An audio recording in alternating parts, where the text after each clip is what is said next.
నేను కూడా ఉన్నానయ్యా, నన్ను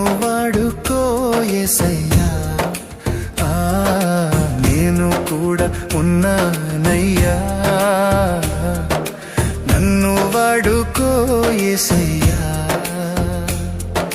పనికిరాని పాత్రనని నన్ను పారవేయకు యేసయ్యా. పనికిరాని పాత్రనని నన్ను పారవేయకు యేసయ్యా.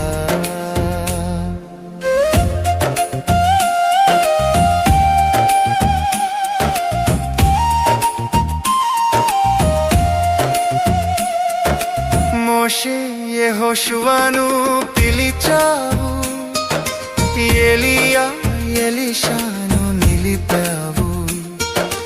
మోషే యెహోషువను పిలిచావు, ఎలీయా ఎలీషాను మూర్ఖులతో సహవాసం చేయకూడదని చెప్పేసి అందులో ఉంటది.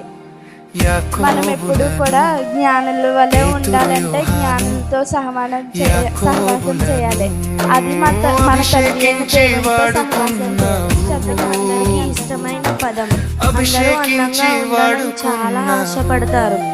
అయితే అది ఏ అందం? స్త్రీలలో ఎక్కువగా అలంకరించుకోవడానికి ఎక్కువ ఆసక్తి చూపిస్తూ ఉంటారు. అందం కోసం ఎన్నో డబ్బులు ఖర్చు పెడుతూ ఉంటారు. ఈ యొక్క పత్రికలో ఉన్నటువంటి మాటలు ఒకసారి మీ అందరికీ చదివినిపిస్తాను.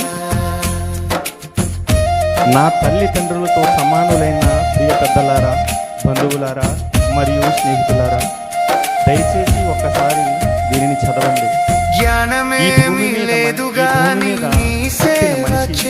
చాలా గొప్పవాడు, శ్రేష్ఠుడు, జీవరాశులన్నిటిలో అద్భుతమైన జీవితం, ఒకే ఒక్క జీవి. ఈ మనిషి ఏ జంతువు, ఏ పక్షి, సింగం పిల్లు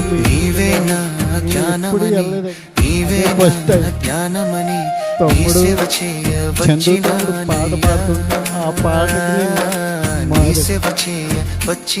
పాటకి నేను మేను మారే.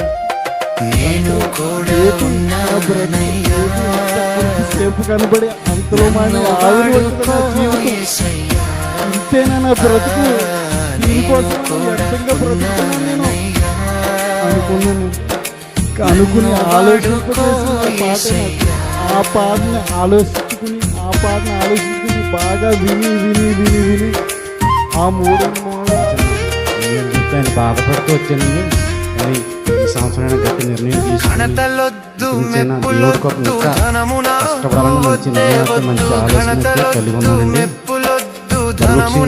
సహోదరు రామకృష్ణ ఇప్పటివరకు చెప్పిన కుటుంబాలకి సువార్త చెప్పాలన్న ఆలోచన నాకు ఇలా పంచుకోవడం జరిగింది. అది చాలా బాగుంది. సందర్భాలతో అన్యుల కుటుంబాలు, నా కుటుంబాలు కూడా అన్ని చాలా మంది ఉంటారు. అక్కడికి వెళ్తే వాళ్ళకి కూడా సువార్త అనిపిదండి. తెలుగు కానీ ఎత్తు కానీ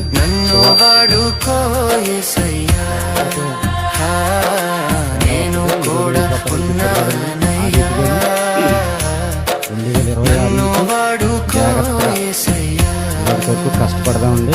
మాటిచ్చి తప్పుకోవడమే కాకుండా మాటికి మేము నిలబడదాం. ఆ ప్రణాళిక ఏంటో పాంప్లెట్ తయారు చేసుకుని ఎవరి బంధువుల ఇంటికి జాగ్రత్తగా సువార్త అందిస్తూ మన చేతనంత వరకు మనం ముందుకెళ్దామండి. అటు ప్రణాళిక కలిగి అయితే నేను ఉన్నానండి. సహోదరులు అందరూ కలిసి ఆ రీతిగా ఉంటామండి.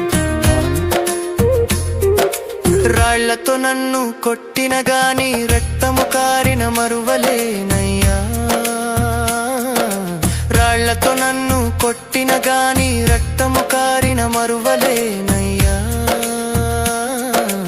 ఊపిరి నాలో ఉన్నంత వరకు, ఊపిరి నాలో ఉన్నంత వరకు నీ సేవలో నేను సాగిపోదునయ్యా, నీ సేవలో నేను సాగిపోదునయ్యా. నేను కూడా